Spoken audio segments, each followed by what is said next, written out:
ये कहानी जेनोस नाम के एक हीलर की है जिसे उसके पार्टी मेंबर्स ने अपना काम होने के बाद बहुत ही ज्यादा बेइज्जत करके उसको पार्टी से निकाल दिया होता है और उनको ये बिल्कुल भी पता नहीं होता कि जेनोस एक बहुत ही ज्यादा पावरफुल हीलर है जो कि सिर्फ हीलिंग ही नहीं बल्कि बाकी के भी बहुत सारी मैजिक्स को जानता है। यहाँ तक जेनोस को खुद भी पता नहीं होता कि वो सबसे स्ट्रॉन्गेस्ट की प्रायोरिटी दी जाती है। यहाँ रॉयल हॉस्पिटल में काफी सारे हीलर जमा होकर हीलिंग का एजुकेशन लेते हैं, फिर लाइसेंस को ऑन करते हैं और अपनी हीलिंग की जर्नी को चालू करते हैं। अगर कोई हीलर इंजरी को हील कर पाता है तो उसे थर्ड ग्रेड का हीलर कहा जाता है। जो पूरे बॉडी को हील कर सकता है उसे थर्ड ग्रेड का हीलर कहा जाता है। और यहाँ पर हमारा मेन कैरेक्टर जेनोस, इसने हीलिंग का कोई एजुकेशन नहीं लिया होता, इसने खुद से ही हीलिंग को सीख लिया था। जेनोस के पास हीलिंग करने के लिए कोई भी लाइसेंस नहीं है, इसलिए वो अंडरग्राउंड होके अपना काम करता है। तो कहानी की शुरुआत में हमें लिली नाम की एक एल्फ को दिखाया जाता है जो कि मॉर्निंग में जेनोस के लिए टी बनाती है। तभी जेनोस यहाँ पर आ जाता है और वो लिली को गुड मॉर्निंग कहता है। लिली कहती है जेनोस मैंने तुम्हारे लिए टी बना दी है। जेनोस उसे थैंक यू कहता है। तभी जेनोस देखता है कि रोज के खाने में यूज किया जाने वाला हर्ब्स बस एक ही रह गया होता है। जेनोस के जाने के बाद लिली डिनर बना रही होती है। तब ये इसी घर में रहने वाली एक वृद्ध, इसका नाम कार्मिला है, वो लिली के पास आ जाती है। लिली उसे कहती है अभी तक डिनर रेडी नहीं हुआ है, जरा देखो तो क्या बात है, मुझे तुम्हारी कुकिंग हमेशा से बहुत ही ज्यादा पसंद आती है। हाँ ये सब कुछ मुझ पे छोड़ दीजिए, एक दिन मैं जेनोस की वाइफ बनने वाली हूँ तो मुझे हर दिन कुछ ना कुछ टेस्टी कुक करते रहना होगा। तुम बहुत ही ज्यादा हार्ड वर्कर हो। तो चलो मुझे लगता है कि मैं अपने रूम में अभी आराम की। एक लड़की आ जाती है। लिली उसे बताती है कि जेनोस हाउस कॉल की वजह से बाहर गया है। ठीक है उसके आने तक मैं यहीं पर उसका वेट कर लेती हूँ। इसके बाद लिंगा और लोवे नाम की दो लड़कियां जेनोस से मिलने के लिए आ जाती है। लिली अपना डिनर बना रही होती है। आखिर में वो इस ल्यू को लेती है। चलो अब बस इसी के बाद वो सबसे कहती है कि जेनोस के आने के बाद हम सभी डिनर करेंगे, क्या तुम सभी ज्वाइन होने वाले हो। सभी डिनर करने के लिए रेडी हो जाती है। वैसे भी इनको लिली के हाथ का खाना बहुत ही ज्यादा पसंद है। आगे लिली को याद आता है कि उसे सूखे हुए कपड़ों को निकालना है। जाते हुए उन सभी से कहते कि प्लीज पॉट में नजर रखना, ठीक है। इन सभी को खाने की बहुत ही अच्छी खुशबू आ रही होती है। खाने की टेस्टिंग करने के लिए लिंगा और लोवे आ जाती है। लोवे फूड को चखती है और वो उसे बहुत ही ज्यादा पसंद आ जाता है। इसके बाद लिंगा भी बाइट लेती है। हम देखते कि दोनों टेस्ट करने के बहाने लगातार फूड को खाए जा रही होती है। जोफिया इनसे कहती है लिली तुम दोनों पे बहुत ही ज्यादा गुस्सा होगी। तभी जोफिया को भी खाने से बहुत ही ज्यादा अच्छी खुशबू आ रही होती है। वो कहती है बस मैं सैंपल के लिए थोड़ा सा चेक को समेट लिया होता है। वो थोड़ा सा रेस्ट कर लेती है और वो कहती है कि मैं आशा करती हूँ जेनस जल्दी घर आ जाए। यहाँ पर हम देखते कि तभी जोफिया कहती है कि हम फिर से इंग्रेडिएंट्स का यूज करके खाने को बना लेते हैं। लेकिन लिली यहाँ पर आ जाती है और वो देख लेती कि इन लोगों ने क्या कांड कर दिया है। वो इनसे कहती है क्या तुम लोग एक्सप्लेन करोगे तुम लोगों ने यहाँ पर क्या किया है। ये तीनों कह रही होती है कि इनको खाने से बहुत ही ज्यादा अच्छी खुशबू आ रही थी तो ये लोग खाने को चखने से खुद को रोक नहीं पाए। लिली बड़ी दुखी आवाज में कहती है मैं सच में होप कर रही थी कि हम सभी एक साथ डिनर करेंगे। ये सुन के ये सभी लिली से माफी मांगने लगते हैं और आगे कहने लगते हैं कि वो लिली को फिर से डिनर बनाने में हेल्प करेंगे। लिली कहती है कि बस अगर हमारे पास जरूरी इंग्रेडिएंट्स होते तो हम बना पाते। लेकिन तभी यहाँ पर कार्मिला आ जाती है। उसने इनकी सारी बातें सुन ली होती है। वो बड़े गुस्से में इन तीनों से कहती है लिली ने बनाए हुए डिनर को मैं खाने वाली थी। अरे तुम लोगों ने ऑलरेडी सब कुछ खा लिया। हाँ लिंगा बहुत ही ज्यादा पैनिक होकर कार्मिला के सामने झुक जाती है और वो बहुत ही ज्यादा माफी मांगने लगती है। अब मुझे आगे क्या करना चाहिए। शायद से मैं देख सकती हूँ कि स्टेव फ्लेवर के साथ वाली सोल की टेस्ट कैसे लगता रहे। वो हाँ आखिर में जेनोस ने ये सब कुछ देख लिया था। आगे बंदा लड़की को एक ग्रेव पे पटक देता है। ग्रेव के अंदर की सोल लड़की के अंदर जा रही होती है। अपना नाटक बंद करो और जल्दी से कुछ वैल्यूएबल ढूंढो। ये क्या अभी क्या तुम बोल भी नहीं पा रही। हाँ लानत है तुम किसी भी काम की नहीं हो। मैं अभी जा रहा हूँ, अगर तुम कुछ अच्छा अर्न कर पाई तभी तुम्हें खाने को मिलेगा। तभी वो लड़की अचानक से उड़ जाती है। बंदा समझ जाता है कि कुछ तो गड़बड़ है। जैसे वो पीछे देखता है वो लड़की बंदे के पेट में अपने पंजे से अटैक कर देती है। खून है तुम्हें, आखिर ये क्या हो गया है, तुम ये क्या कर रही हो। हमें पता चलता है कि इस लड़की के अंदर जो सोल गई थी उसने इस लड़की के बॉडी को पजेस कर दिया है। लड़की अपने अगले अटैक के लिए रेडी हो जाती है। बंदा तुरंत ही भागने लगता है। तभी जेनोस भी यहाँ पर आ जाता है। बंदा जेनोस से कहता है मेरी स्लेव पागल हो चुकी है और वो मुझ पर ही अटैक करने लगी है, क्या तुम कुछ कर सकते हो। ये तुम क्या कह रहे हो। हाँ तुम्हें देख के मुझे पता चल गया था कि तुम खुद गर्ल्स इंसान हो। अरे वो देखो वो यहाँ पर आ रही है। जेनोस देखता है कि इस लड़की की बॉडी को सोल ने पूरे तरीके से पजेस कर लिया है। वो बंदे से पूछता है कि उसने लड़की के साथ आखिर किया क्या। बंदा कहता है कुछ खास नहीं, बस थोड़ी बहुत फार्मिंग। अभी ये सब छोड़ो, मेरे इन घाव को देखो, मुझे जल्दी हॉस्पिटल जाना होगा। अगर तुम उसका कुछ कर सकते हो तो मैं तुम्हें पे करने के लिए तैयार हूँ। लड़की अटैक कर देती है। जेनोस बंदे को बचा लेता है। लड़की जेनोस पे कुछ पत्थर मारती है पर जेनोस उनको बहुत ही आसानी से डॉज कर रहा होता है। ये सब देख के ये बंदा काफी ज्यादा हैरान हो रहा होता है। वो जेनोस से कहता है कि सुनो अगर तुम उस लड़की को खत्म करते हो, नहीं ऐसा कुछ भी नहीं होने वाला। पर क्यों, मेरा जॉब लोगों को खत्म करना नहीं है। ये सब बकवास बंद करो, वो बस एक स्लेव है, मैं कभी भी एक स्लेव को परचेज कर सकता हूँ। तभी जेनोस को अपना पास्ट का एक इंसिडेंट याद आता है जहाँ शायद से वो लोगों को बचा नहीं पाया होता। वो बंदे जल्दी से कहता है कि मैं अपनी पूरी जिंदगी कोशिश करके जिसे बचा सकता हूँ उसे बचाने का ट्राई करता हूँ। तुम ये क्या कह रहे हो? आखिर तुम हो कौन? मैं एक हीलर हूँ। लड़की बड़े से पत्थर की लड़की बहुत ही तेजी से जेनोस के आसपास घूमने लगती है। हालांकि जेनोस उसके सारे अटैक को बहुत ही आसानी से डॉज कर पा रहा होता है। वो अपने मन में कहता है एक डेमी ह्यूमन होने के नाते ये तो बहुत ही ज्यादा तेज है। तभी लड़की बहुत ही तेजी से जेनोस पे अपने पंजों से अटैक कर देती है और वो अपनी शील्ड को लगा के अटैक को ब्लॉक कर देता है। साथ ही शील्ड का यूज करके वो लड़की को दूर पटक देता है। लड़की अपने कॉन्शियसनेस में आ गई होती है। जेनोस उसके पास आता है। चिंता मत करो, मैं तुरंत ही तुम्हें हील कर दूंगा। मुझे बहुत ही ज्यादा दर्द हो रहा है, मैं और इसे सहन नहीं कर सकती। जेनोस अपने हाथ को आगे लाता है जिसे लड़की बाइट करती है। उसके बाद जेनोस अपनी हीलिंग मैजिक का यूज करके लड़की के अंदर से उस सोल को बाहर निकाल देता है और साथ ही लड़की पूरी तरीके से हील भी हो जाती है। लड़की बेहोश हो जाती है। आगे जेनोस इस सोल को भी डिस्ट्रॉय कर देता है। क्या बात है, उसने टूटे हुए पैर को तुरंत ही हील कर दिया। वो बहुत ही ज्यादा पावरफुल है। क्या तुम सच में एक हीलर ही हो ना? हाँ मैं हूँ। तो मुझे बचा लो। एक्चुअली आज का मेरा काम करने का समय हो चुका है। क्या तुम कल तक रोक सकते हो? क्या कल तक तो मर जाऊंगा। मुझे अभी हील करो। अभी हाँ, इतना ज्यादा कॉस्ट करके किसी को ठग सकता है? बात ऐसी कि मेरे पास कोई भी लाइसेंस नहीं है। मैं एक अंडरग्राउंड हीलर हूँ तो मेरे ऊपर ये सब लागू नहीं होता। क्या एक अंडरग्राउंड हीलर? क्या ऐसी कोई चीज एग्जिस्ट भी करती है? हाँ, ये एक अंडरग्राउंड गिग है जिसे तुम अभी ग्रेव रॉबिंग कर रहे थे ना। क्या ग्रेव रॉबिंग तुम्हारा मतलब क्या है? वही जिसे तुमने फार्मिंग कहा था। खैर, अगर तुम चाहते हो कि मैं तुम्हें हिल करूं तो मुझे वो लड़की चाहिए। वो ले लो। हाँ ले लो, तुम्हें उसके साथ जो करना है कर लो। इनकी डील यहाँ पर हो जाती है। जेनोस बंदे को हिल कर देता है। ये बंदा जेनोस को लड़के का स्लेव कॉन्ट्रैक्ट दे देता है और यहाँ से निकल जाता है। आगे थोड़ी देर बाद लड़की से किया जाता है। हाँ, मेरा नाम टिल है। क्या सच में तुमने मुझे खरीद लिया है? हाँ, चलो अब अपने कपड़े उतारो। ये सुन के टिल थोड़ी सी पैनिक हो जाती है। मैंने तुमको काफी भारी कीमत पे खरीदा है, मुझे चेक करना होगा कि तुम गुड कंडीशन में हो। टिल अपने कपड़े उतार देती है। जेनोस टिल को स्कैन करता है और उसे पता चलता है कि टिल के बाइल डक्ट में एक गैलास्टोन है जिसकी वजह से टिल को सूजन हो चुकी है। टिल को देखने के बाद ही जेनोस ने नोटिस कर लिया देता है और उसको तोड़ देता है। हाँ, अभी आपने ये क्या किया? मैंने तुम्हारी बॉडी में से स्टोन को निकाल दिया और तुम्हारे बैकअप को फिर से क्लोज कर दिया। कोई इंचार्टेशन नहीं, कोई मैजिक सर्कल नहीं, यहाँ तक कोई ओपनिंग का ट्रेस तक नहीं। कोई भी हीलर ये कर सकता है? नहीं मास्टर, कोई भी हीलर ऐसा नहीं कर पाता। मुझे ठीक करने के लिए आपका शुक्रिया। मुझे समझ नहीं आ रहा है कि मैं आपका शुक्रिया कैसे करूँ। क्या तुम्हें सच में लगता है कि थैंक्स काफी होगा? हाँ तो चलो मुझे बताओ कि ये कहाँ मिलेंगे। हम देखते हैं कि जेनोस टिल से हर्ब्स की लोकेशन पूछ रहा होता है। टिल जेनोस को काफी सारे हर्ब्स के प्लांट के पास ले आती है। जेनोस टिल का थैंक्स कहता है। टिल कहती है कि मास्टर, थैंक्स कहने की कोई भी जरूरत नहीं है। क्या आप मुझसे बस इतना ही चाहते थे? मुझे लगा था कि आप कुछ और भी करना चाहते हैं और वो करने के लिए मैं तैयार भी हूँ। नहीं, तुमने तुम्हारा जॉब कर दिया है। इस लीव्स को मैं अपने आप से कभी भी नहीं ढूंढ पाता। पर मास्टर, ये तो बस नॉर्मल से लीव्स है। इनको ढूंढने में जो तुमने मेरी हेल्प की है उसकी वैल्यू इक्वल है जितना मैंने तुम्हारे लिए किया है। अब से तुम्हारी लाइफ तुम्हारी खुद की है। जेनोस कॉन्ट्रैक्ट को फाड़ देता है। क्या अब से मेरी लाइफ मेरी जाके ढूंढूंगी और जब मैं ढूंढ लूंगी मैं आपको आके बताऊंगी जेनोस, ठीक है? बिल्कुल ठीक है, अब मैं चलता हूँ। अगर कभी भी तुम्हें चोट पहुंचे तो मेरे पास आ जाना। हालांकि ध्यान रखना कि उसके लिए मैं चार्ज लूंगा। जेनोस यहाँ पर घर पर आ जाता है। लिली उसका वेलकम करती है और उसे बता दी कि डिनर अभी तक रेडी नहीं हुआ है। तभी तीनों भी यहाँ पे बहुत ही ज्यादा खुश हो जाती है। तुम तीनों यहाँ पर क्या कर रही हो? इस आपका नाम पूछना ही ठीक होगा। काफी सारे इंग्रेडिएंट्स को देखने के बाद लिली भी बहुत ही ज्यादा खुश हो जाती है। जेनोस किचन में आ जाता है। तभी कार्मिला जेनोस से कहती है, लगता है तुमने आज काफी मजे किए हैं। हाँ, जैसे कि तुमने कुछ देखा ही नहीं होगा। मैंने सेंस किया कि तुम आज एक नई लड़की से मिले।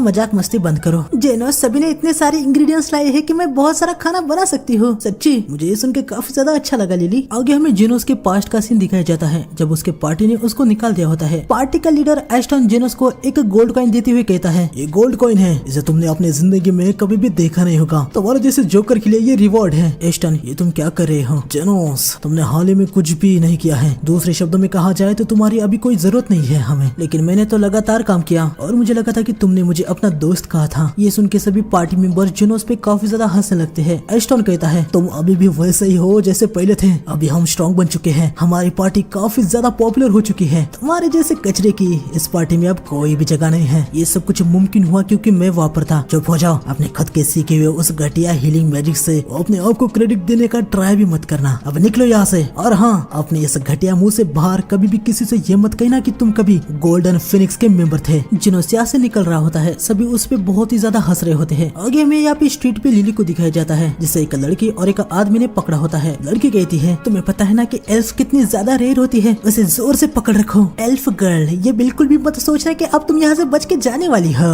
लिली का फेमस हीलर हूँ हो? मेरा नाम जेनोस है। मेरे पास कोई भी हीलिंग का लाइसेंस नहीं है। मैंने खुद से ही हीलिंग मैजिक को सीखा है। वैसे तुम कहाँ पर रहती हो? मेरे पास रहने के लिए कोई भी जगह नहीं है। तभी लिली के पेट से गुड़गुड़ाने की आवाज आती है। जेनोस समझ जाता है कि लिली को काफी ज्यादा भूख लगी है। ये लोग एक रेस्टोरेंट में आ जाते हैं जहाँ लिली दबा के खाना खा रही होती है और जेनोस बस उसको देख रहा होता है। लिली कहती है, जेनोस क्या तुम कुछ खाने नहीं वाले? नहीं, मेरा पेट भरा हुआ है। जेनोस अपने मन में कहता है, सच बात ये कि मैं अभी पूरी तरीके से टूटा हुआ हूँ, पर इसके बारे में मैं बाद में सोचूंगा। पहले मुझे इसके लिए कुछ करना चाहिए। क्या इसे ऑर्फनेज में डालना? नहीं, ऑलरेडी इसके साथ जो हुआ है वो देख के मैं बहुत ही ज्यादा डिप्रेस हूँ। जेनोस, वैसे तुम काम क्या करते हो? एक्चुअली मुझे अपने ओल्ड एडवेंचरर पार्टी ने निकाल दिया है। अब मेरे पास रहने के लिए कोई भी जगह नहीं है। मतलब खाओ ऑलरेडी काफी ज्यादा गहरा हो चुका है। इनकार्नेशन का यूज करके इसे प्रॉपरली हील किया जा सकता है। हाँ, तुम ये क्या कह रहे हो?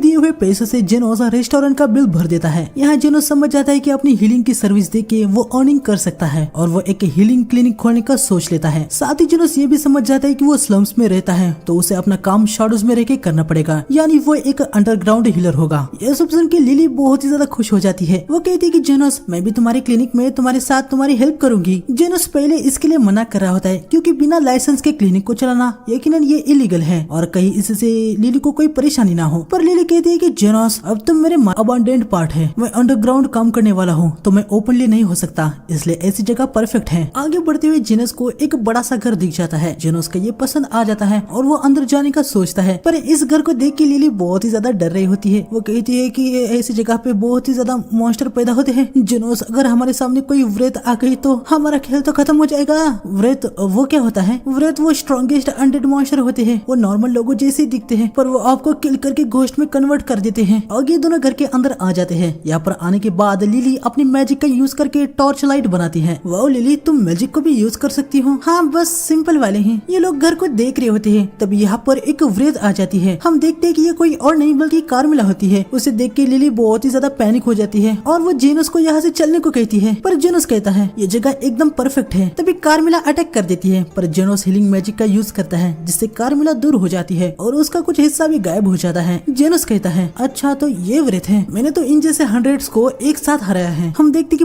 तब नीचे जेनोस का काफी सारे हैं। ये सब सुनने के बाद लिली बहुत ही ज्यादा हैरान हो जाती है। मैंने सुना था कि अगर एक भी व्रेत का आपका सामना हो जाता है तो आपकी मौत तय है, फिर भी तुमने एक साथ 100 व्रेत का सामना किया। जेनोस कार्मिला से कहता है, माफ करना, आसपास रहने लायक बस यही एक ही जगह बची है। हाँ, पर हमें अपने आप को ज्यादा विजिबल नहीं करना है, ठीक है? वरना रॉयल कैपिटल को हमारे बारे में पता चल सकता है। पर जेनोस, ऐसा रहा तो कोई पेशेंट तो आएगा ही नहीं। चिंता मत करो, वो आता ही होगा। तभी वो रेस्टोरेंट वाला बंदा यहाँ पर आ जाता है जिसे जेनोस ने हिल किया था। मुझे लगा ही था कि तू ऑलमोस्ट फुल्ली डेड हो चुका है। पूरे शरीर में पॉइजन फैलने से पहले हाथ को निकाल देना बेटर होगा, जैसे कि मैंने सोचा था। चलो ठीक है, ये माना से बनी हुई ब्लेड है, वेरी शार्प। मैं इसे जब चाहे तब कास्ट और डिस्पेल कर सकता हूँ। हाँ, मैंने आज तक कभी भी नहीं सुना कि कोई हीलर ऐसा कुछ करता हो। सच में? तो फिर वो इंसिशन कैसे करते हैं? आगे जेनोस से हील का पूछता है कि वो कौन है? जेनोस बताता है कि वो होममेड व्रेत है। ये सुनने के बाद जोंडे बहुत ही ज्यादा हैरान हो जाता है। वो कहता है कि क्या तुम व्रे लोगों को आपके पास भेजने से कोई भी दिक्कत नहीं होगी, यकीनन वो सभी पे करेंगे। आगे हमें कुछ दिनों बाद का सीन दिखाया जाता है जहाँ पे मॉर्निंग में लिली ने सभी के लिए टी बनाया होता है। तभी जेनोस, लिजर्ड मैन हमेशा इतने इंजर्ड क्यों होते हैं? प्रोबेबली ये किसी और ग्रुप के साथ फाइट करने की वजह से होता होगा। स्लम्स में 3 प्रकार के डेमी ह्यूमंस के लीडर्स हैं और उनकी फाइट ऑन गोइंग है। एक है लिजर्ड मैन, दूसरी द ऑर्क्स और तीसरी। तब यहाँ पर एक छोटा सा एक्सप्लोजन होने का आवाज आ जाता है। ये क्या हुआ? लगता है कि थर्ड ग्रुप खुद हमें यहाँ मिलने के लिए आया है। हम देखते कि थर्ड ग्रुप वाली लिंगा होती है। वो कहती है, तुम ही वो अंडरग्राउंड हीलर जेनोस हो, राइट? मेरा नाम है लिंगा, मैं वेयरवुल्फ की बॉस हूँ, ना लेना मुझसे पंगा, समझे? जेनोस हमें बताता है कि लिंगा अंडरग्राउंड में हर तरह की इलीगल गैम्बलिंग चलाती है। जेनोस लिंगा से कहता है, अभी क्लिनिक बंद है, वैसे मैं तुम्हें इमरजेंसी सर्विस प्रोवाइड कर सकता हूँ। यहाँ इमरजेंसी की तुम्हें जरूरत है बच्चों। हम लिजर्ड्स को कितनी बार भी पीट रहे हैं लेकिन वो बार बार आते ही जा रहे हैं। मुझे लगा था कि कुछ ना कुछ तो गड़बड़ जरूर है और फिर मुझे तुम्हारे बारे में पता चला। जेनोस, हाँ लग रहा है कि तुम देती है। हालांकि जेनोस अपनी शील्ड को एक्टिवेट कर देता है और वो लिंगा के अटैक को ब्लॉक कर देता है। उसका वेपन टूट जाता है। ये देखने के बाद वो बहुत ही ज्यादा हैरान हो जाती है। हाँ, ये क्या हुआ? तुम मेरी बात सुन ही नहीं रही हो। सुनो लिली, यहाँ पर थोड़ी दिक्कत होने वाली है, जाके पीछे के रूम में मेरा वेट करो। ना मुमकिन, मेरा एक्स और तुम्हें जरा सा भी स्क्रैच कि मैं भी थोड़ा सा गुस्सा हूँ, तो फिर इनको खत्म करने के लिए मुझे कोई भी दिक्कत नहीं लग रही। कार्मिला, सेकंड फ्लोर तुम्हारा है। अगर ये लोग वहाँ पर कुछ करते हैं तो तुम उनके साथ जो करना चाहती हो कर सकती हो, लेकिन फर्स्ट फ्लोर क्लिनिक है और ये लोगों की जिंदगी बचाने के लिए है, ना कि खत्म करने के लिए। समझ गई, तुम बहुत ही ज्यादा पकाऊ हो। वैसे कार्मिला, मुझे खुशी हुई कि तुम मेरे लिए गुस्सा हो गई। ये तुम्हारे लिए नहीं था। पर व्रत से बहुत ही ज्यादा डरते हैं। लिंगा अपने बीस्ट के साथ जेनोस के सामने झुक जाती है और उससे बहुत ही ज्यादा माफी मांगने लगती है। अगले दिन हम देखते कि यहाँ पर एक ऑर्क आ जाता है और वो कहता है कि बॉस तुमसे मिलना चाहती है। हाँ, मुझे पता ही था कि ऐसा कुछ होने वाला है। जेनोस अपने मन में कहता है। लिजर्डमैन और वेयरवुल्फ से निपटने के बाद अब ऑर्क्स भी आ चुके हैं। इनकी लीडर भी बड़ी हस्ती है। वो एग्जीबिशन माना स्टोन पे फॉर्चून बनाती है, पढ़ रहा है। आगे हमें पता चलता है कि जोफिया हर दिन एक्स्ट्रा एवरेज गिफ्ट दे रही है और लिंगा ने जेनोस के घर को तहस नहस कर दिया था, तो उसके लिए साइड में एक पैलेस बना रही है। खैर, आगे जेनोस पूछता है, वैसे तुम्हारी लीडर मुझसे यहाँ पे डायरेक्ट मिलने के लिए क्यों नहीं आई? यहाँ पर लिजर्ड और वेयरवुल्फ्स आते जाते रहते हैं, तो क्या तुम्हें सच में लगता है कि मैं लेडी लोयो को ऐसी जगह पे लाऊंगा जहाँ पर उसके एनिमीज हो? चलो अब बताओ कि वो कितनी सीरियस है। वो हिल तक नहीं पा रही। जेनोस अपना रोब लेके लोयो को ट्रीट करने का सोच लेता है। आगे जेनोस और के टेरिटरी में आ जाता है। लेडी लोयो, मैं अंडरग्राउंड हीलर जेनोस को लेके आ चुका हूँ। क्या बात है, अच्छा हुआ कि तुम आ गए। मेरा नाम लोयवे है। अच्छा, तो तुम हो लोयवे। तुमने मेरे बारे में कहाँ से सुना? नॉर्मल सी बात है, तुम एक सेलिब्रिटी बन चुके हो। लिजर्डमैन और वेयरवुल्फ तुम्हारे बारे में बात कर रहे थे, पर फुल प्राइस पे किया जाए तो तुम किसी भी प्रकार की हीलिंग कर सकते हो। हाँ, मैं फ्री में काम करके बोर हो गया था। मैं यहाँ ऑन किया है, वो किसी के द्वारा लूटे जाने के बजाय उसे दिया जाए जो उसका अच्छे के लिए यूज करे। मैंने सुना है कि तुम हीलिंग के लिए काफी देती है। ये सब सुनने के बाद जेनोस को थोड़ा सा बुरा फील होता है। वो अपने स्कैपल को समन करके लोहे के पास आ जाता है और तुरंत ही उसके पेट के अंदर से स्टोन कर ही सकता है। क्या बात है, तुम ऐसा भी कुछ कर सकते हो? पर जरा ध्यान से, वो स्टोन कभी भी एक्सप्लोड हो सकता है। जेनोस दोनों हाथ से स्टोन को पकड़ लेता है। स्टोन फट जाता है, पर जेनोस को कुछ भी नहीं होता। तुम्हें तो कोई स्क्रैच भी नहीं आया। मैंने डिफेंस मैजिक से अपने हाथ को प्रोटेक्ट कर दिया था। ये लो, तुम इसे वापस रख सकती हो। अगर तुम कुछ भी नहीं करते और चुपचाप रहते तो हमारा पूरा फॉर्चून तुम्हारा जेनोस से मिलने के लिए आ रही है। तभी पीछे से कार्मिला कहती कि उन तीनों को जेनोस से प्यार हो चुका है और जेनोस के लिए शायद से उन तीनों में जल्दी एक बैटल भी हो सकता है। कैरी जेनोस के ये सब बकवास लग रहा होता है, लेकिन कार्मिला कहती है कि मैं 300 साल से भी ज्यादा जिंदगी जी चुकी हूँ। मेरी नजरें कभी भी धोखा नहीं खा सकती। ये सुनने के बाद लिली और भी ज्यादा पैनिक हो जाती है, लेकिन अभी भी जेनोस को ये सब कुछ बस बकवास लग रहा होता है। लेकिन एक दिन लोफिया कुछ फ्रूट लेके आ जाती है और वो जेनोस से कहती है, सेंसे, मैं उन दोनों के खिलाफ वॉर करने का सोच रही हूँ। क्या आप लिजर्डमैन की साइड लेंगे? उसके थोड़ी देर बाद लिंगा भी आती है। सर जेनोस, समय आ गया है कि उन दोनों के खिलाफ चीजें सेटल की जाए। मैं चाहती हूँ कि आप मेरी साइड ले। उसके बाद और थोड़े समय बाद लोये भी आ जाती है। दम तो है थोड़ा सा तुम में। हाँ, आज हम सेटल कर ही देंगे कि यहाँ टॉपिक कौन रहेगा। बड़ी फनी बात की तुमने, क्योंकि तुम्हें पता चलने वाला है कि लिंगा तुम दोनों को बहुत आसानी से हरा देने वाली है। कितने बेवकूफ हो यार तुम लोग। तुमको सच में लगता है कि मॉर्टल कॉम्बैट में तुम और का सामना कर सकते हो? तुम दोनों आज मेरे हाथों मरने वाली हो। तब यहाँ पर जेनोस आ जाता है। तुम सभी 1 मिनट के लिए रुक जाओ। मैं यहाँ पे तुम लोगों को फाइट करने से रोकने के लिए नहीं आया हूँ। मैं जानता हूँ कि तुम लोगों में काफी सालों से कॉन्फ्लिक्ट चल रहा है, तो मैं चाहता हूँ कि जब तक तुम लोग सेटिस्फाई नहीं होते तब तक लड़ते रहो। मुझे बस इतना ही कहना है। चलो, लगता है कि हमें सेंसे का भी अप्रूवल मिल चुका है। अभी ऑल आउट वॉर लड़ेंगे और हम में से जो कोई भी सर्वाइव कर पाया सेंसे उसके हुए। क्या कहते हो? ये तुम क्या जेनोस, क्या वो लोग सच कह रहे हैं? मेरे दिल में ऐसा कुछ पार्ट नहीं था लिली। यहाँ लोफिया लिंगा पे अटैक कर देती है, वो उसके अटैक को डॉज कर देती है। तभी लोफिया के ऊपर से लोयवे उस पे अटैक कर देती है। बैकफ्लिप मार के वो उस अटैक को डॉज कर देती है और हम देखते हैं कि लोयवे लिंगा के आर्मी में घुस जाती है। ये देखने के बाद लोफिया हमारे क्लिनिक के रेगुलर पेशेंट है, ऐसे बकवास के लिए मैं थोड़ी ना उनको मरने के लिए छोड़ देता। लिली अपने मन में कहती है, जेनोस से जानता है कि सभी एक साथ हो जाएंगे तो उसके लिए पेशेंट कम होंगे, लेकिन फिर भी उसने ऐसा किया। सुनो जेनोस, मुझे तुमसे कुछ कहना है। मैं तुम्हें पसंद करती हूँ। हाँ, मैं भी तुम्हें पसंद करता हूँ लिली। मेरे कहने का वो मतलब नहीं था। तो ऑर्क्स टेरिटरी के लिए एक दूसरे के खिलाफ काफी सालों से लड़ रहे हैं। मुझे यकीन नहीं हो रहा है कि अचानक से उनके बीच का वार कूल डाउन हो चुका है। ये बस र्यूमर है, पर यह सच भी हो सकता है। हम इसे इग्नोर नहीं कर सकते। हर जेक्ट किंगडम के स्ट्रिक्ट हेयर आर्किलर सिस्टम में रॉयल सबसे टॉप में है। सिटीजन्स अपनी फ्रस्ट्रेशन गरीबों पे उतार देते हैं और गरीब अपनी फ्रस्ट्रेशन अपने अलग अलग रेसेस पे उतार देते हैं। इसी तरह से हमने इक्विलिब्रियम को मेंटेन किया, पर लग रहा है कि गरीब अब एक साथ हो चुके हैं। क्या आपको क्लास के लिए भी खतरा पैदा कर सकते हैं? एग्जैक्टली, हमारे लोगों के लिए किंग एक सन की तरह है। रॉयल नाइट्स की ये ड्यूटी है कि वो उस राजधानी की रक्षा करे जहाँ पर हमारा शासक रहता है। पर कमांडर वत्ती ने डेमी ह्यूमन रेस आसानी से खत्म हो जाए। रूमर्स ये कह रहे हैं कि उनके बीच में एक थर्ड रेड मेडिटेड है। क्या? ये तो और भी ज्यादा अविश्वसनीय लग रहा है। लोफिया, लिंगा और लोयवे अंडरवर्ल्ड के सबसे मेजर फिगर्स। मैं इमेजिन भी नहीं कर सकती कि कोई ऐसा होगा जिसने इन तीनों को एक साथ कर दिया। मुझे भी सेम ही फील हो रहा है, पर हम इसे इग्नोर नहीं कर सकते। क्या पता कि ये रूमर सही भी हो। और क्या इसलिए आपने मुझे यहाँ पर बुलाया है। यस, ये इशू हमारे नेशन के स्टेट को थ्रेट करने जितना बड़ा हो सकता है, इसलिए मैं चाहता हूँ कि तुम मेरी कमांडर खुद इसे हैंडल करो। मैं इसे देख लूंगी सर। ठीक है आयरन रोज, अब मैं ये तुम पे छोड़ता हूँ। आगे हमें जिनोस के घर में दिखाया जाता है, जहाँ उसे एक छींक आ जाती है तो ये सभी उसके देखने के लिए आ जाती है। यार तुम लोग कितने ज्यादा प्रोटेक्टिव हो। मुझे उसने कहा से अचानक से ही मुझ पे फ्लेम मैजिक गन से अटैक कर दिया था। एक क्रेजी वुमन,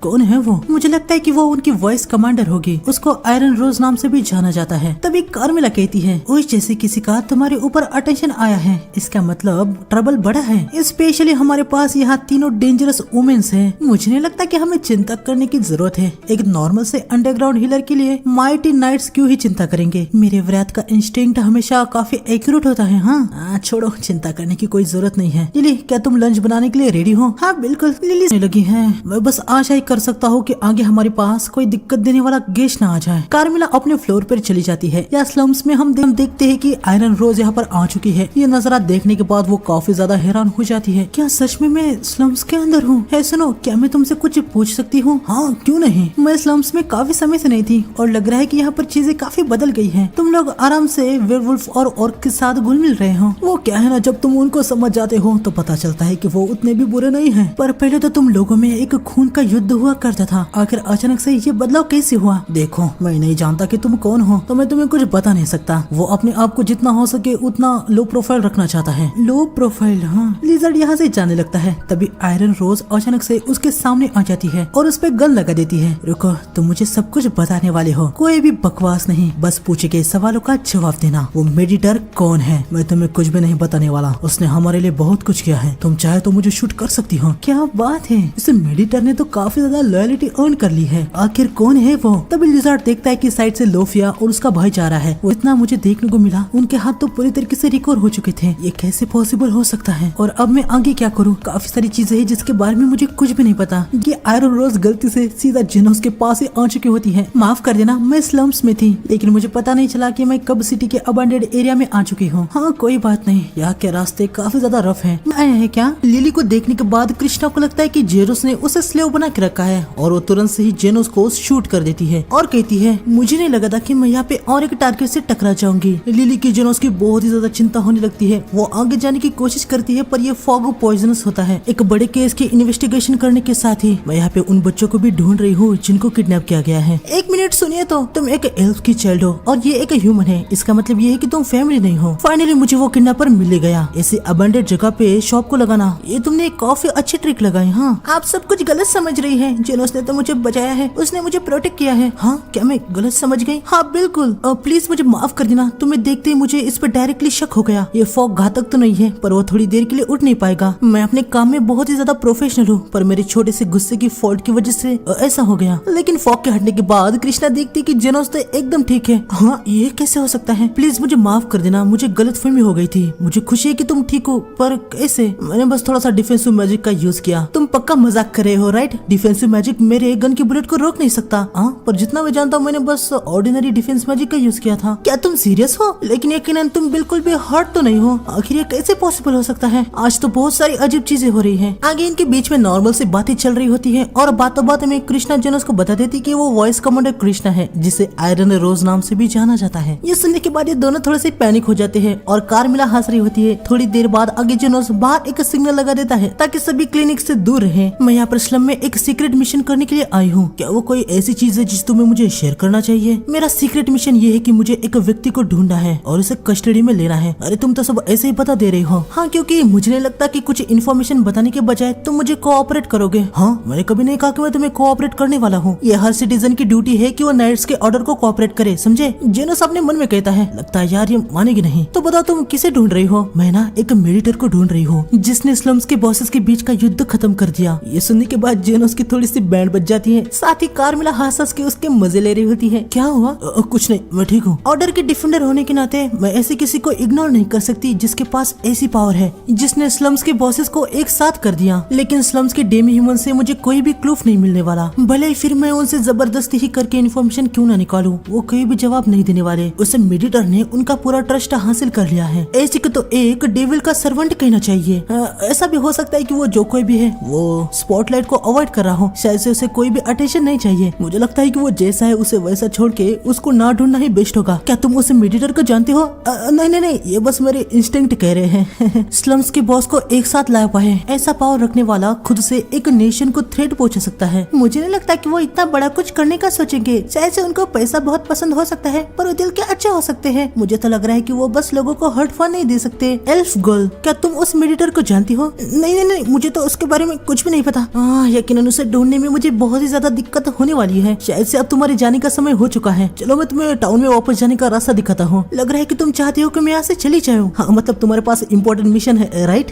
तुम भी सही कह रहे हो, मुझे अपने रास्ते जाना चाहिए। तभी जाते समय कृष्णा को बाहर एक बेड दिखता है। हाँ, वहाँ पर वो बेड क्या कर रहा है? वो कुछ नहीं, मैंने बस एक्स्ट्रा खरीद लिया था तो मैंने उसे बस ऐसे ही बाहर रख दिया है। अगर ऐसी बात है तो मुझे खुशी होगी अगर तुम उसे मुझे यूज करने दोगे। हाँ, वो क्या है ना, मुझे एक्चुअली अपने मिशन करने के लिए एक बेस को ढूंढने में मुश्किल हो रही थी। ये जगह स्लम से दूर है तो यहाँ कोई भी अटेंशन नहीं होगा। मेरे इन्वेस्टिगेशन के लिए ये जगह परफेक्ट है। यकीनन मैं यहाँ रहने के लिए तुम्हें पे करूंगी। मुझे उस नए इविल की जड़ को ढूंढ के उस मेडिटर को कैप्चर करना ही होगा। ये सुनने के बाद जोनास भाई और भी ज्यादा पैनिक हो जाता है। साथ ही कार्मिला इनविजिबल होके उसके कान में कहती है और इस तरह से हमारे क्लिनिक में एक डेंजरस मेहमान आ गया। खैर आगे हमें थोड़ी देर बाद का सीन दिखाया जाता है जहाँ लिली ने सबके लिए टी बनाई होती है। कृष्णा जैसे ही टी को पीती है उसका चटका लग जाता है। माफ कर देना, हॉट फूड और ड्रिंक से मुझे सेंसिटिविटी है, बस यही मुझ में एक फॉल्ट है। तो मैं काफी सारे फॉल्ट्स हैं। हाँ, ये क्या कह रहे हो, सिर्फ एक ही फॉल्ट है। तभी जोनास देखता है कि लिली अचानक से उससे रूठ गई है। क्या हुआ लिली? लिली जोनास के सामने बैठ जाती है और उसे कहती है कि उसका यूजुअल लैप करे। जोनास लिली को लैप करता है। लिली कृष्णा की तरफ देखते हुए हंस रही होती है। तभी कार्मिला आती है और वो जोनास से कहती है लिली को बस जलन हो रही है। अरे यार, तुम मुझे ऐसे डराओ मत। हाँ, कुछ प्रॉब्लम है? नहीं नहीं, मैं इनविजिबल होके तुम्हारे कान में विस्पर कर रही हूँ, पर मैं चाहता हूँ कि तुम ऐसा ना करो, इससे मेरा दिल बैठा जा रहा है। वैसे लिली को जलन क्यों हो रही है? वो बस अपने रैंडमली न्यू चैलेंजर को नीचा दिखाने की कोशिश कर रही है। उसके हिसाब से वो दिखाना चाहती है कि वो तुमसे सबसे ज्यादा क्लोज है। वो इस न्यू हॉट वुमेन को बिल्कुल भी एक्सेप्ट नहीं करना चाहती, जिसे तुम्हें आते ही गन से ब्लास्ट कर दिया था। पता नहीं वो आगे और क्या क्या करेगी। जेनोस, तुम्हारी चाय गर्म है, मैं उसे फूंक मार के ठंडी कर देती हूँ। जेनोस, तुम्हारे बाल बिखर गए हैं, मैं ठीक कर देती हूँ। ये लो जेनोस, मैंने तुम्हारे लिए एप्पल कट करके दिए हैं। लेकिन लिली देखती है कि उसके सारे एक्शन से कृष्णा को कोई भी फर्क नहीं पड़ रहा होता। मुझे बस अपना सीक्रेट मूव करना होगा जो कार्मिला ने मुझे सिखाया था। जेनोस, आज रात में तुम्हें सोने नहीं देने वाली। इन बच्चों के लिए हम पेड़, पानी और ये जो ग्लेशियर बचा रहे हैं। मैं तो कहता हूँ ग्लेशियर को पिघल जाने दीजिए, ये साले डूब के मर जाएंगे। लेकिन आगे थोड़ी देर बाद हम देखते हैं कि लिली खुद ही सो जाती है। जोनास उसे अपने रूम में सुला देता है। बाहर आने के बाद कृष्णा उसे कहती है तुमने कहा था कि वो एल्फ गर्ल को स्लेव ट्रेडर्स ने पकड़ा था, क्या तुम्हें पता है कि वो कौन है?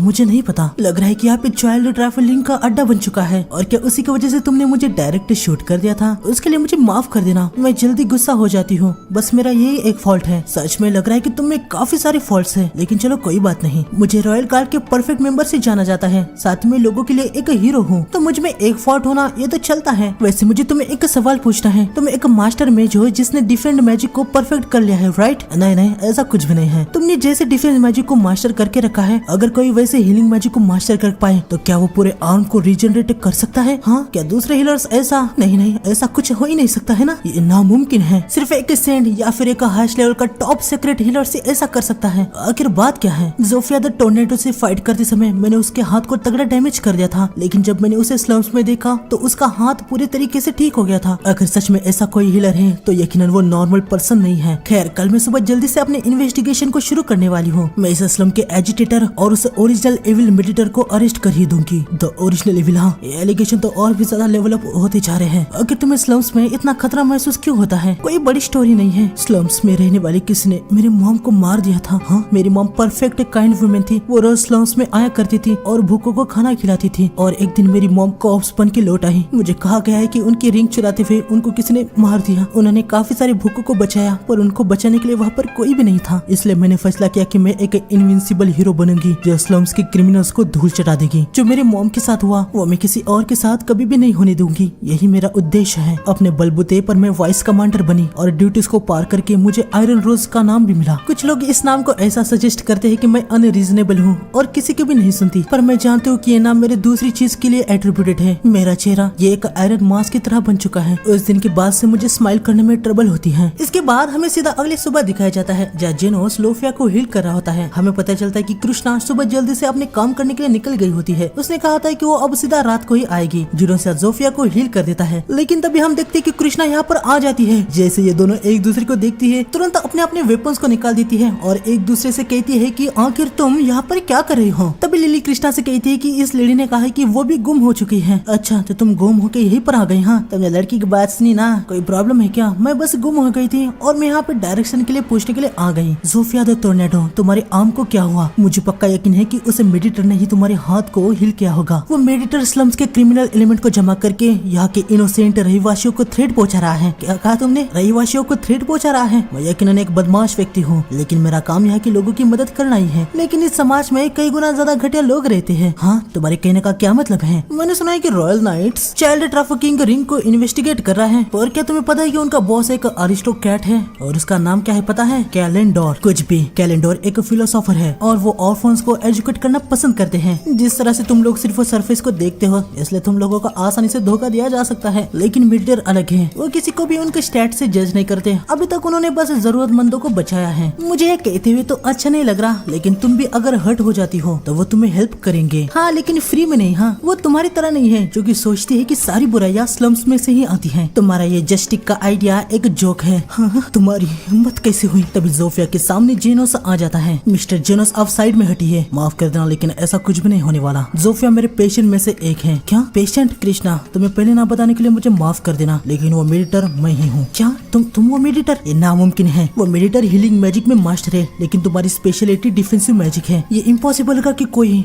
दो स्कूल का मैजिक इतने हाई लेवल पे यूज कर पाए। और मैं कोई मास्टर नहीं हूँ। और दोनों हीलिंग और डिफेंस मैजिक बॉडी की नेचुरल फंक्शंस को एम्प्लीफाई कर देते हैं, तो दोनों ये बेसिकली सेम ही है। मैंने अपने मैजिक लेसन में इस तरह का लॉजिक कभी भी नहीं सुना, पर एक चीज मुझे क्लियर हो चुकी है, तुम उस मेडिटर और डेमी ह्यूमंस के साइड में हो। मैं अपने काम के लिए दूसरी जगह ढूंढ लूंगी। कृष्णा लोगों को परफेक्ट हीरो की जरूरत है, और हाँ मैं कोई मजाक नहीं हूँ। इतना कहने के बाद कृष्णा यहाँ से चली जाती है। लिली कहती है कि वो स्लम्स के अपोजिट डायरेक्शन में चली गई है। ये सुनने के बाद जुनो समझ जाता है कि वो कहाँ पर जा रही है और उसे कृष्णा की थोड़ी चिंता होने लगती है। यहाँ पर हम देखते हैं कि कृष्णा यहाँ पर कैलेंडोर के पास आई होती है। वो कैलेंडोर को बहाना मारती है कि लिजर्डमैन आजकल कुछ ज्यादा ही चोरी कर रहे हैं, तो यहाँ वो सिक्योरिटी असाइनमेंट के तौर पर इंस्पेक्शन करने के लिए आई है। कैलेंडर इस अचानक से इंस्पेक्शन की वजह से थोड़ा सा पैनिक हो जाता है। हालांकि वो कृष्णा को इंस्पेक्शन करने के लिए देता है, पर वो हर वक्त उसके साथ ही होता है। इंस्पेक्शन के टाइम कृष्णा अपने मन में कहती है, जोफिया ने मुझे कहा था कि लॉर्ड कैलेंडर रिंग लीडर है, पर मुझे लग रहा है कि मैं तो यहाँ पर बस अपना समय बर्बाद कर रही हूँ। आगे इनका इंस्पेक्शन खत्म हो जाता है। तो बताइए लेडी कृष्णा आपको कैसा लगा? आपकी सिक्योरिटी तो काफी अच्छी है। क्या यहाँ से जाने से पहले मैं वॉशरूम को यूज कर सकती हूँ? हाँ क्यों नहीं, कृष्णा अपने मन में कहती है। लॉर्ड कैलेंडर और की ट्रस्टी में ज्यादा हाई लेवल पे नहीं है, पर उसके हिसाब से यहाँ पर देखा जाए तो उनकी सिक्योरिटी कुछ ज्यादा ही है। यहाँ तक इंट्रेंस पे भी बहुत ही ज्यादा गार्ड्स है। तभी कृष्णा को यहाँ पर एक कुआं दिखता है। वो यहाँ पर आ जाती है। थोड़ा सा आगे जाने के बाद वो देखती है कि कैलेंडर ने यहाँ पर कई सारे बच्चों को किडनैप करके रखा है। कृष्णा इनके पास आने लगती है। हाँ यहाँ पर कौन आया है? चिंता मत करो, मैं यहाँ पर तुम्हें हर्ट करने के लिए नहीं आई हूँ। हाँ आप कौन है? मैं एक हीरो हूँ जो तुम्हें यहाँ पर बचाने के लिए आई हूँ। तभी हम देखते हैं कि कृष्णा पे उसी के गन से पीछे से उस पे कोई अटैक कर देता है। हम देखते हैं कि ये कैलेंडर होता है। ये मैजिक गन जो तुम रॉयल गार्ड्स यूज करती हो ये काफी पावरफुल है, बच्चों को डराने के लिए भी ये काफी काम आएगी।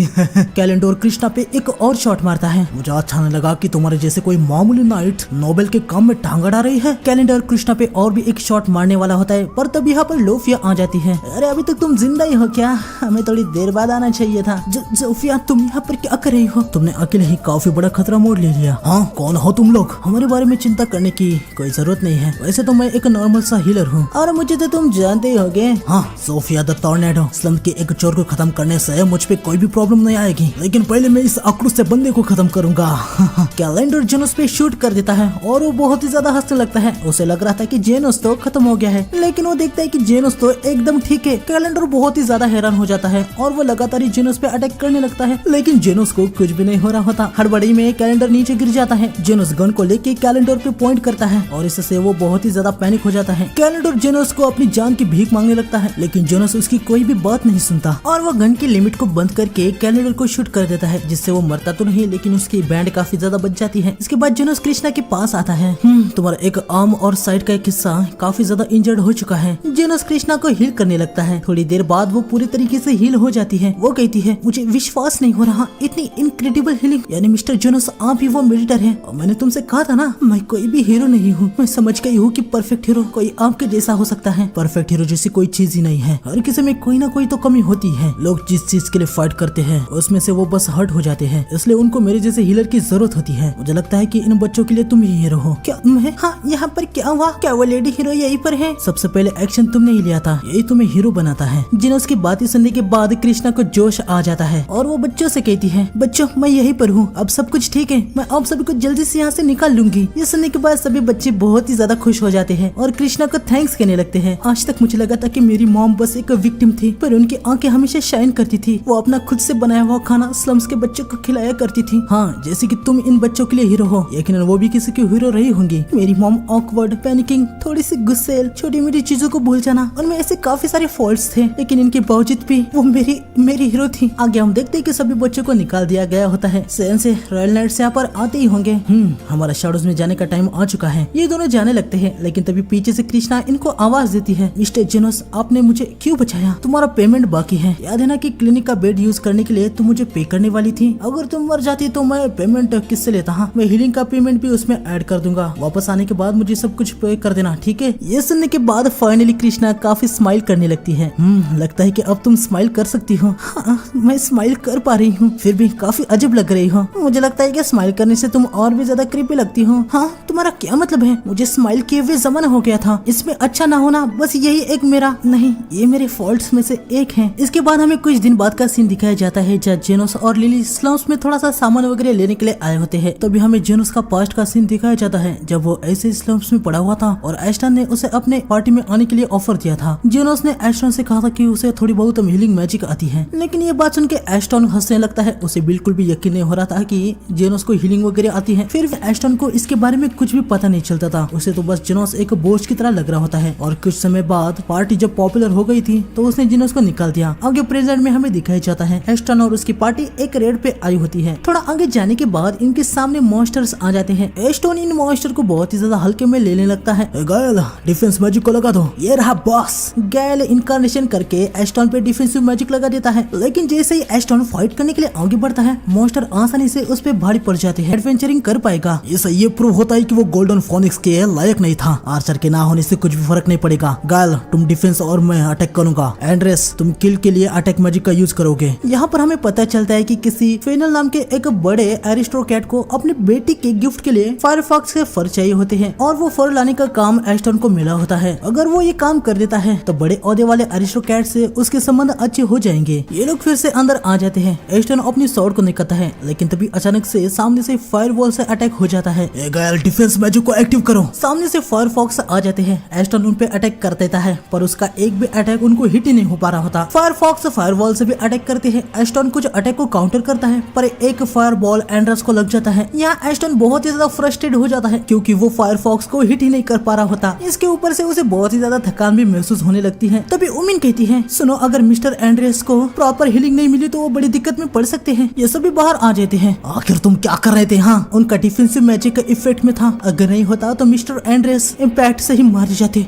तुम हीलर हो ना, तो जल्दी से उसे हील कर दो। मैं इंजरी की कंडीशन के अनुसार स्पेल को कास्ट कर रही हूँ। मुझसे जितना हो सकता है उतना मैंने किया, लेकिन इनको हॉस्पिटल में ही ले जाना होगा। वहाँ पे स्पेशल तैयार किए हुए मैजिक सर्कल से ये जल्दी से ठीक हो सकते हैं। हमारे पास उतना टाइम नहीं है, उसे अभी ठीक करो। आपको पता भी है कि आप क्या कह रहे हो। यहाँ तक अब पर इकिलॉन के हीलर भी इनको ऐसे इन्वायरमेंट में रिस्टोर नहीं कर सकते। सिर्फ कुछ ही सिलेक्टेड इलाइट हीलर या फिर सेंट ही ऐसा कर सकते हैं। ये सुनने के बाद एस्टन काफी ज्यादा हैरान हो जाता है। वो अपने मन में कहता है, जब से हमने उसे निकाल दिया है हमें डैमेज लग रहा है। एस्टन ओमिन से कहता है क्या वैसा कोई इलाइट हीलिंग करने वाला हो सकता है, पर उसके पास कोई हीलिंग का लाइसेंस ना हो? ये इमेजिन करना भी मुश्किल है। क्या आपके पास कोई रीजन है जिसकी वजह से आपने ये सोचा? एस्टन मन में कहता है, ये मैं क्या कह रहा हूँ, वो तो यूजलेस है, वो ऐसा बिल्कुल भी नहीं कर सकता। वो बस पार्टी का एक स्लेव था। इसके बाद हमें कुछ दिनों बाद एस्टन को दिखाया जाता है, जहाँ पर हमें पता चलता है कि जिस लॉर्ड फेनल की बेटी की बर्थडे के लिए उसे मिशन मिला, उनको एक लेटर देता है जिसमें फेनल ने कहा होता है कि तुम्हारी पार्टी को मिशन देना मेरी बेवकूफी थी और मेरे घर के आसपास भी कभी मत आना। ये देखने के बाद एस्टन बहुत ही ज्यादा पैनिक हो जाता है। वो भीख मांग के लॉर्ड फेनल के सर्वेंट को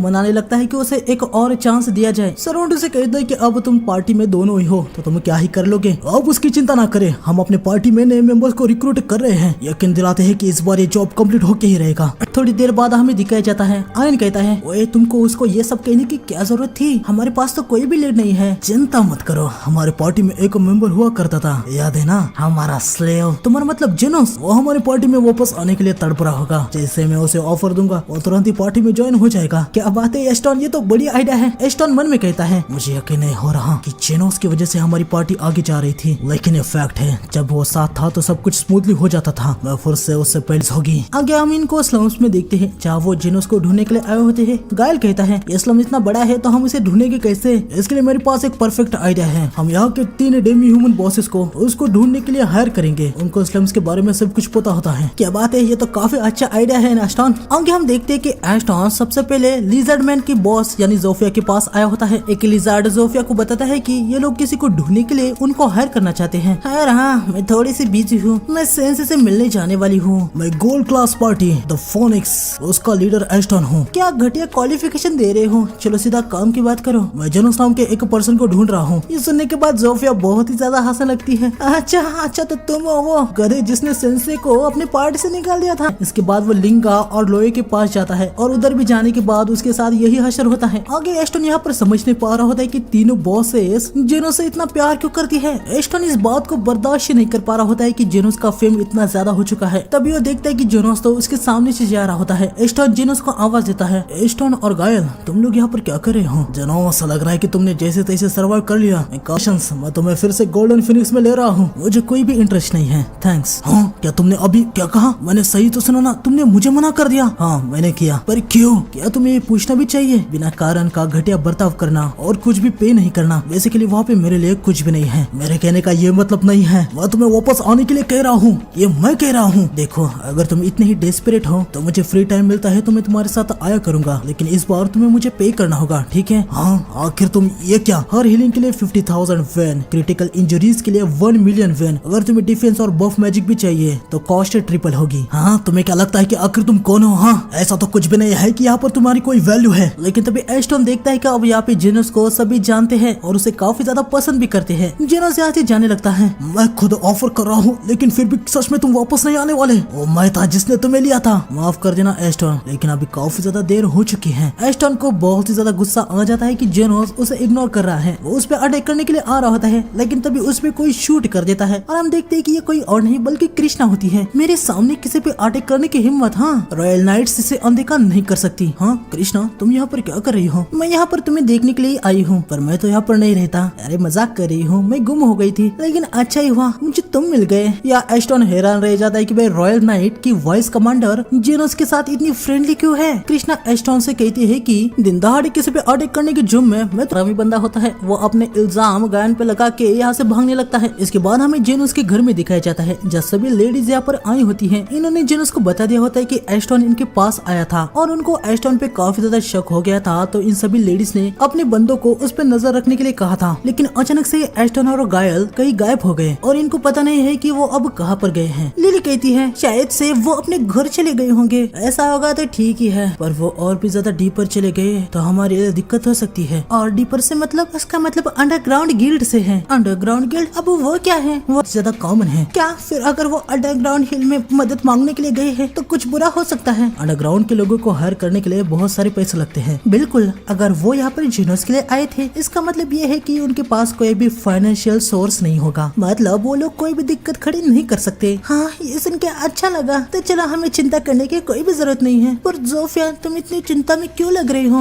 मैंने एक बार किसी से सुना था कि वहाँ पर कोई ऐसा है जो सर्टेन कंडीशन पे बिना पैसों के भी जॉब्स को ले लेता है। मुझे लगता है कि वो अपने आप को गाइड कहता है, तो वो बाहर आके चाय बनाती है और जेनोस को सुलाने के लिए वो उसको हेड मसाज दे रही होती है। लेकिन थोड़ी देर बाद हम देखते हैं कि वो खुद ही सो जाती है। जेनोस उसे अपने कमरे में सुला देता है। बाहर आने के बाद जेनोस देखता है कि कार्मिला आके बैठी होती है। जेनोस, सो नहीं पा रहे क्या? तुम भी कहाँ पर सो पा रही हो? क्या तुम आज के अपनी गिल्ड पार्टी की मैटर की वजह से सो नहीं पा रहे हैं? तुम्हें मेरी चिंता हो रही है? अगर तुम बहुत ही अच्छी हो कार्मिला, मजे लेना बंद करो। ऐसी कोई भी बात नहीं थी, मुझे रात को थोड़ा सा काम करना था तो सोचा था कि तुमसे बात भी कर लूं। तुम्हारा शुक्रिया, मुझे अच्छा लगा कि तुम मुझसे बात करने के लिए आई। सच कहूं तो एस्टन और दूसरों के बारे में मैं पूरी तरीके से भूल चुका था। जेनोस, तुमने कहा था कि तुमने हीलिंग मैजिक को स्लम्स में सीखा, ये कैसे हुआ? मैं एक कॉर्प्स को रिवाइव करने की कोशिश कर रहा था और वो एक टेरिटरी के साथ आ गई। हाँ जेनोस, वो एक फॉरबिडन सॉर्सरी है। हाँ, पर जब मैं बच्चा था तो मुझे रिजरेक्शन या उसके बारे में कुछ पता नहीं था। मेरे टीचर ने उस हरकत के लिए मेरे सर पे एक चाटा भी मारा था। तुम्हें तुम्हें पता है ये एग्जैक्टली सेम तो नहीं है, लेकिन जब मैं लिविंग के साथ रहती थी